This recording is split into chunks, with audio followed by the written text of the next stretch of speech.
নমস্কাৰ, ধুনীয়া ৰিলছ আপোনালোকৰ বাবে এইযোৰ হৈছে খুবেই ধুনীয়া কটন কেঁচা পাটৰ যোৰা হ'ব।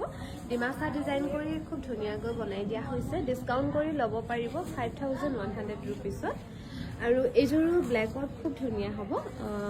কটন কেঁচা পাটত বনাই দিয়া হৈছে ডিমাচা ডিজাইনত। বুটাবোৰ সৰু সৰুকৈ ধুনীয়াকৈ কৰি দিয়া হৈছে।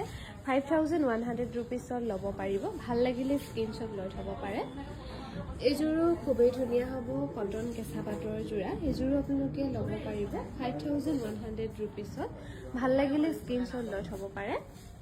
এইযোৰো খুবেই মৰম লগা হ'ব। কালাৰটো হ'ব লাইট কালাৰ, পিংক আৰু মাল্টি কালাৰ বুটা কৰি ধুনীয়াকৈ বনাই দিয়া হৈছে। এখন থাকিব মেখেলাখন, লগতে ব্লাউজত থাকিব এনেকৈ ছাইডৰ পটি। এইযোৰো ল'ব পাৰিব 5100 ৰুপিছত। ভাল লাগিলে স্ক্ৰীনশ্বট লৈ থ'ব পাৰে।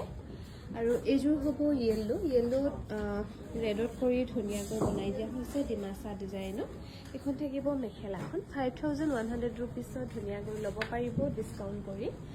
এইযোৰো খুবেই ধুনীয়া হ'ব। ডাৰ্ক পাৰ্পল কালাৰত বনাই দিয়া হৈছে সৰু সৰু বিন্দি বুটা কৰি। এখন থাকিব মেখেলাখন 5100 ৰুপিছত ধুনীয়াকৈ ল'ব পাৰিব। আৰু এইযোৰো হোৱাইটত হ'ব। পিংকত কৰি ধুনীয়াকৈ বনাই দিয়া হৈছে কটন কেঁচা পাটৰ। বুটাবোৰ সৰু সৰুকৈ কৰা হৈছে। 5100 ৰুপিছত ল'ব পাৰিব।